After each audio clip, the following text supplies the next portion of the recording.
বান্দরবানে কেএনএফ-এর হামলার ঘটনায় পুরো পার্বত্য চট্টগ্রাম অশান্ত হওয়ার শঙ্কা নেই বলে জানিয়েছেন সড়ক পরিবহন ও সেতুমন্ত্রী ওবায়দুল কাদের। রাজধানীতে এক অনুষ্ঠানে তিনি বলেন, ব্যাংক ও থানায় হামলার পেছনে কে বা কারা জড়িত তা খতিয়ে দেখছে সরকার। কাদের জানান, মেট্রো রেলের ভাড়ার উপর ভ্যাট আরোপের সিদ্ধান্ত নেওয়া হয়নি। বান্দরবানের 2 উপজেলায় 17 ঘন্টার ব্যবধানে 2 ব্যাংকের 3 শাখায় লুট চালায় সশস্ত্র গোষ্ঠী কেএনএফ।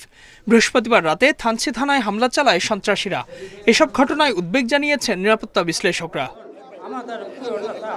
শুক্রবার আওয়ামী লীগ সাধারণ সম্পাদক এবং সেতুমন্ত্রী ওবায়দুল কাদের বলেন, পার্বত্য অঞ্চল শান্ত রাখতে কড়া নজর রাখছে সরকার।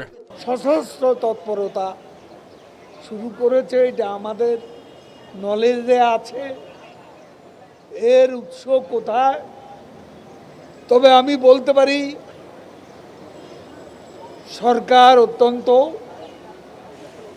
কঠোর অবস্থানে যৌথ অভিযান চলছে। এদিকে মেট্রো রেলের ভাড়ার উপর 15% ভ্যাট আরোপ করা হয়নি বলে জানান সেতুমন্ত্রী। কয়েকদিন ধরে সামাজিক যোগাযোগ মাধ্যমে আলোড়ন তুলছে এমন সংবাদ। মেট্রো রেল মানুষের সুফল পাচ্ছে, এখনো কোথায় জুলাই মাস, আর এ নিয়ে আমরা কোনো সিদ্ধান্ত নিই।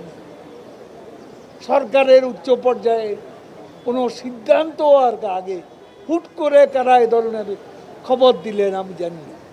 মৎস্যজীবী লীগের উদ্যোগে ইফতার ও ঈদ সামগ্রী বিতরণ অনুষ্ঠানে কাদের বলেন, সরকার হরিলুট করছে বলে বিএনপির অভিযোগ মিথ্যা।